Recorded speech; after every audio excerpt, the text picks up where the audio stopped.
Hi all, നമ്മൾ ഇന്ന് ക്വാണ്ടിൻ്റെ കാറ്റ് 2024 സ്ലോട്ട് 1 ഒരു ക്വസ്റ്റ്യൻ ആണ് ചെയ്യാൻ വേണ്ടി പോകുന്നത്. ഈ ഒരു ക്വസ്റ്റ്യൻ നമ്മൾ അറ്റൻഡ് ചെയ്യുമ്പോൾ കാറ്റിൽ ഓരോ ക്വസ്റ്റ്യൻ്റെയും ഓരോ വേർഡും എത്രത്തോളം ഇമ്പോർട്ടൻ്റ് ആണ്, നമ്മൾ അതിന് എത്രത്തോളം ഫോക്കസ് കൊടുക്കണം എന്നുള്ളത് മനസ്സിലാവും. സോ അത്രയും ഫോക്കസോട് കൂടി മാത്രമേ നമ്മൾ കാറ്റിൻ്റെ ക്വസ്റ്റ്യൻ അറ്റൻഡ് ചെയ്യാൻ പാടുള്ളൂ. ഇതിൽ അക്യൂറസി ആണ് ഏറ്റവും കൂടുതൽ ഇമ്പോർട്ടൻ്റ് ആയിട്ട് വരുന്നത്.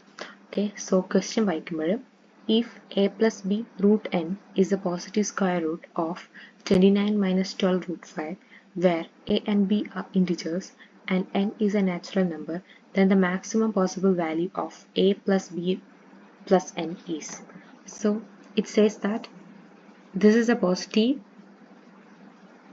square root of this one, and a and b are integers, n natural number, and we need to find the maximum possible value of this one, a plus b plus n. Correct?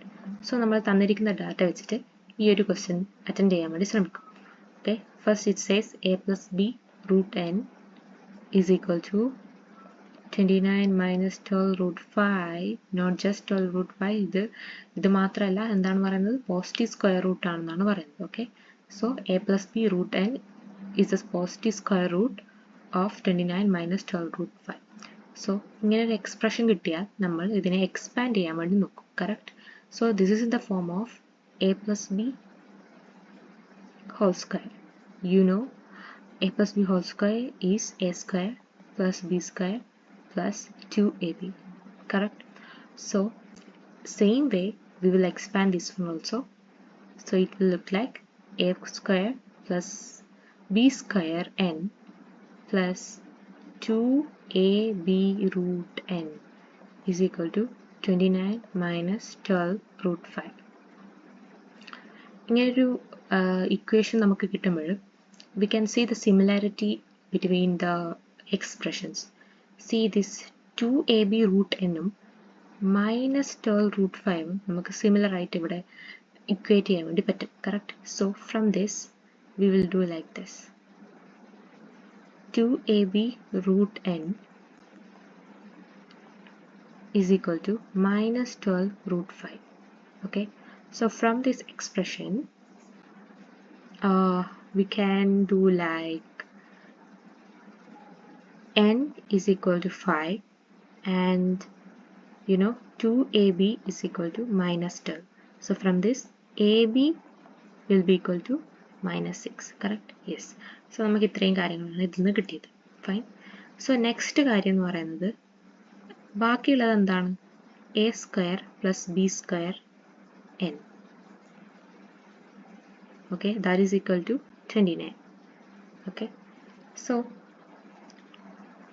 നമുക്ക് ഈ കിട്ടിയതൊക്കെ നമുക്ക് മറ്റേ ആദ്യത്തെ ഇക്വേഷനിൽ കിട്ടിയതൊക്കെ ഇതിനകത്ത് നിന്ന് ഒന്ന് substitute ചെയ്ത് നോക്കാം. So we don't know separately as a എന്താണ് b എന്താണ് നമുക്കറിയില്ല. So we will write a square plus b square, n നമുക്കറിയാം 5 ആണ്. Okay, is equal to 29. Okay, so നമുക്കറിയാം എയും ബിയും ഈക്വൽ ടു മൈനസ് 6 ആവുന്നത് കുറച്ച് ഫാക്ടേഴ്സ് എന്തൊക്കെയാണ്, വാല്യൂസ് എന്തൊക്കെയാണ്? 1, 6, 2, 3 ഈ ടൈപ്പ് വാല്യൂസ് ആണ് അല്ലേ. നെഗറ്റീവ് സൈൻ അവിടെയുണ്ട്. either way ഈ വാല്യൂസ് ഒക്കെയാണ് വരുന്നത്. കറക്റ്റ്? സോ അത് ഈ ഒരു ഇക്വേഷനിൽ എന്താണ്, ഈ ഒരു ഇക്വേഷനിന് കൂടെ അത് ഒത്തുപോകണം. കറക്റ്റ്? സോ നമ്മൾ എന്ത് ചെയ്യും, നമ്മൾ റാൻഡായിട്ട് ട്രയൽ ആൻഡ് എറർ മെത്തേഡ് പോലെ ചെയ്ത് നോക്കും. സോ നമ്മൾ അങ്ങനെ ചെയ്ത് നോക്കുമ്പോൾ നമുക്ക് മനസ്സിലാകുന്ന കാര്യം എന്താണ്, നമുക്കിവിടെ 1ഉം 6ഉം ആണ് സപ്പോസ് എടുക്കുന്നതെങ്കിൽ 1, 6, 2, 3 ആണ് പേഴ്സ്. ഓക്കെ, 1, 6 ആണ് എടുക്കുന്നതെങ്കിൽ സപ്പോസ് എ എന്ന് പറയുന്നത് നമുക്ക് 1 കൊടുത്താൽ ബി എന്ന് പറയുന്നത് 6 കൊടുത്താൽ 29നേക്കാൾ കൂടുതലായിരിക്കും അത് വാല്യൂ വരിക. So we can take this one. ഇനി 2ഉം 3ഉം പെയർ എടുത്ത് നോക്കിയാൽ എക്ക് 2 കൊടുത്താൽ it will look like 4 plus then ബിക്ക് 3 കൊടുത്താൽ it will look like 9 into 5. Correct? So still അതൊരു ഹയർ വാല്യൂ ആയിരിക്കും. ബട്ട് നമുക്ക് നേരെ തിരിച്ചു കൊടുത്താൽ എ 3ഉം പിന്നെ ബി നമ്മൾ 2ഉം കൊടുത്താൽ നമുക്ക് കറക്റ്റ് വാല്യൂ കിട്ടും. Correct? So it will become 9 square plus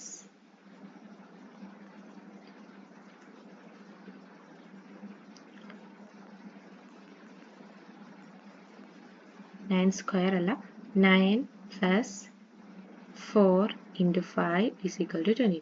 correct. അതായത് നമ്മളിവിടെ എടുത്ത വാല്യൂസ് എന്തൊക്കെയാണ്? A is equal to 3,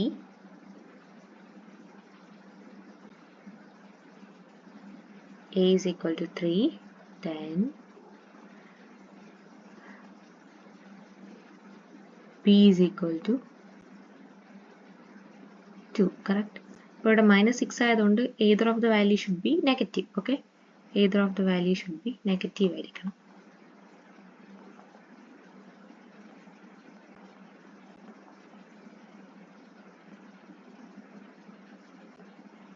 Okay, അത് നമുക്ക് നോക്കാം. യെസ്, സോ നമ്മൾ ഈ ഒരു കിട്ടിയ വാല്യൂസ് നമ്മൾ ഇനി എന്ത് ചെയ്യും? a+b√n ഇട്ട് കൊടുക്കാം.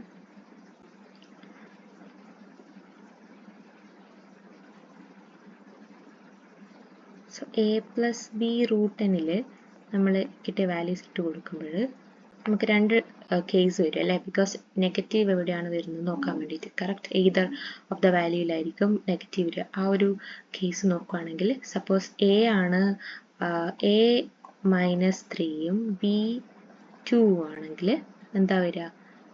-3 + 2√5. കറക്റ്റ്. ഇനി സപ്പോസ് a 3യും b -2 ആണെങ്കിൽ എന്ത് വരും? 3 - 2√5. കറക്റ്റ്? യെസ്. പക്ഷേ ക്വസ്റ്റ്യനിൽ ഒരു കാര്യം പറഞ്ഞിട്ടുണ്ട്, it should be positive square root. നമുക്കറിയാം ഇതിൽ ഇത് പോസിറ്റീവ് സ്ക്വയർ റൂട്ടും ഇത് നെഗറ്റീവ് സ്ക്വയർ റൂട്ടുമാണ്. സോ നമുക്ക് ഇതിനെ ഡിസ്കാർഡ് ചെയ്യാൻ വേണ്ടി പറ്റും. സോ നമുക്ക് ഫൈനലി ഉള്ളത് ഈ ഒരു കാര്യം മാത്രമാണ്. കറക്റ്റ്? ഓക്കെ, സോ നമുക്ക് എല്ലാ വാല്യൂസും കിട്ടിയിട്ടുണ്ട്. എ എന്ന് പറയുന്നത് -3, ബി എന്ന് പറയുന്നത് 5, ബി എന്ന് പറയുന്നത് 2, എൻ എന്ന് പറയുന്നത് 5. കറക്റ്റ് അല്ലേ? സോ നമ്മുടെ ക്വസ്റ്റ്യൻ എന്തായിരുന്നു? a+b+n എന്താണെന്നാണ് ചോദിക്കുന്നത്. കറക്റ്റ്. സോ നമ്മളിവിടെ ആഡ് ചെയ്യുമ്പോൾ -3 + 2 + 5 എത്രയാണ് വരിക? -1 + 5 = 4. കറക്റ്റ്? ഇതാണ് വരിക. ബട്ട് നമുക്ക് ഒരു കാര്യം അറിയാം, നമ്മളോട് മാക്സിമം വാല്യൂ ആണ് ചോദിക്കുന്നത് അല്ലേ? കറക്റ്റ്. ഇവിടെ മാക്സിമം വാല്യൂ നമ്മൾ എടുക്കുമ്പോൾ നമുക്കിവിടെ നിന്ന് ഒരു കാര്യം മനസ്സിലാവും, ഇത് 2√5 എന്നുള്ള രീതിയിലാണുള്ളത്. കറക്റ്റ്. നമുക്കിതിനെ മോഡിഫൈ ചെയ്യാനും പറ്റും, അത് മാക്സിമം വാല്യൂ ഇൻക്രീസ് ചെയ്യാനും പറ്റും. 4 അല്ലാതെ നമുക്ക് വേറൊരു വാല്യൂ കിട്ടാനും കൂടി പറ്റും. സോ നമുക്കിവിടെ എന്ത് ചെയ്യാൻ വേണ്ടി പറ്റും? Modification will be like this: -3 + 2നെ റൂട്ടിൻ്റെ അകത്തെടുക്കുമ്പോൾ എന്താ വരിക? 4 വരും. 4 × 5. കറക്റ്റ്. സോ ഇവിടെ എന്താ വരിക? -3 + 1√20. സോ ഇവിടെ നമുക്ക് വാല്യൂസ് എന്തൊക്കെ കിട്ടും? a is equal to -3, b is equal to 1 and n is equal to 20. ഇതാണ് നമ്മുടെ കറക്റ്റ് വാല്യൂസ്. അപ്പോൾ a + b + n എന്താ വരിക? -3 + 1 + 20. സോ നമുക്ക് 80 എന്നുള്ള വാല്യൂ കിട്ടും. സോ ഇതാണ് correct answer. So answer is 18.